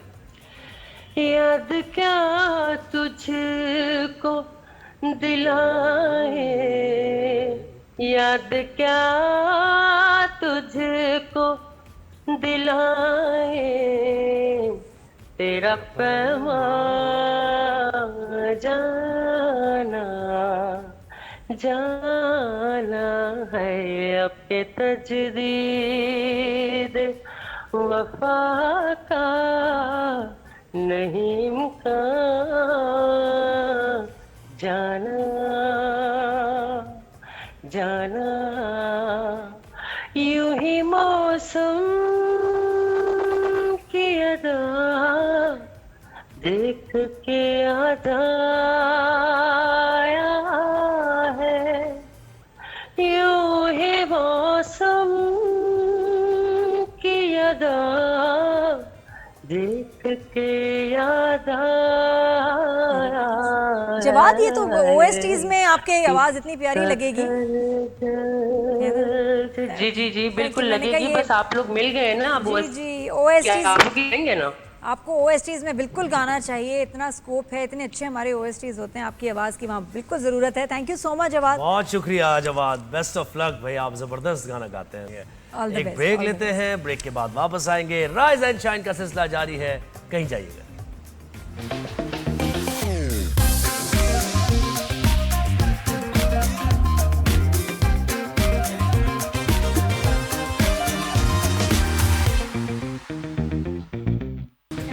Back after the break. Good morning everyone. वक्त बिल्कुल कम रह गया है। फीफा वर्ल्ड कप भी अपने अख्ताम को पहुंच रहा है। अब पता चल जाएगा कुछ ही दिनों में कि कौन ट्रॉफी को लिफ्ट करता है। अभी सेमीफाइनल्स रह गए हैं और बड़े ही शानदार सेमीफाइनल्स होने हैं। अच्छा, कौन सी स्पेन का टीम्स मुकाबला है फ्रांस के साथ और अर्जेंटीना का मुकाबला है इंग्लैंड के साथ। दोनों ही टफ मुकाबले हैं। मेसी होंगे फाइनल्स में, सेमीफाइनल्स में। मेसी लगता है कि फाइनल में भी होंगे, क्योंकि इंग्लैंड को शिकस्त देना खैर मुश्किल काम है, लेकिन अर्जेंटीना जिस तरह खेल रही है तो लग रहा है कि फाइनल में अर्जेंटीना होगी। यहाँ स्पेन और फ्रांस में से देखना पड़ेगा, क्योंकि पहला जो पिछला वर्ल्ड कप था उसमें अर्जेंटीना और फ्रांस ने फाइनल खेला था। और जीता कौन था? जीता था अर्जेंटीना।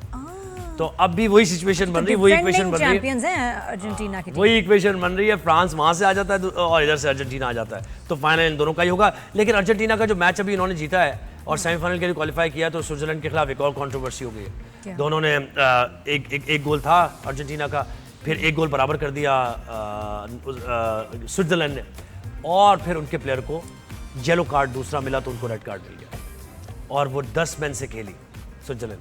तो इस पर बड़ा अभी सोशल मीडिया पे चल रहा मामला कि भाई स्विट्जरलैंड अच्छा खेल रही थी और उनका वो प्लेयर जो कि परफॉर्म कर रहा था उसको गलत येलो कार्ड मिला है, जिसके नतीजे में 2 येलो कार्ड मिलते हैं तो 1 रेड कार्ड मिल जाता है। लेकिन तो भाई गलत टाइम पे बच्चों ने बड़ा एंजॉय किया, समर वेकेशन थी, ऐसी स्क्रीन्स लगी हर जगह पाकिस्तान में और दुनिया भर में। मैं आपको बताऊं एक फेस्टिवल था जी, एक यूनिवर्सल फेस्टिवल जहां हर दुनिया के हर मुल्क हर शहर में स्क्रीन्स लगी हैं, लोगों ने फीफा एंजॉय किया जी। और तो स्टार पाकिस्तान बॉक्सर में क्या आमिर आपको खान लगता कह रहे है हैं कि भाई? पाकिस्तान वो लियारी पहुंचेंगे फाइनल देखने के लिए। ये कब हुआ है? क्या ये बॉक्सर जो है हमारे हाँ, आमिर खान, सब जानते हैं उनको, तो वो फाइनल में आएंगे लियारी में देखेंगे वो फाइनल, तो उन्होंने ऐलान किया। और तो कितने ये लोगों को बड़ा treat इंस्पायर करेंगे, कितने जो हैं उनके फैंस हैं वहाँ, बड़ी जबरदस्त बात है। अच्छा पाकिस्तान कब फीफा खेलेगा भाई? फाइनल में पहुंचेगा, जल्दी बताएं प्रेडिक्शन। पाकिस्तान कब खेलेगा फीफा ये बताओ। वो तो बहुत लंबी दूर की बात कर रही हैं आप, इतनी दूर की बात। अच्छा आई थिंक अर्जेंटीना या And फ्रांस France. में से कोई एक जीतेगा। ठीक है चले, कल आपसे मुलाकात होगी, अपना ख्याल रखिएगा, फीडबैक देते रहिए। नादिया और ज़ोएब को दीजिए इजाजत। अल्लाह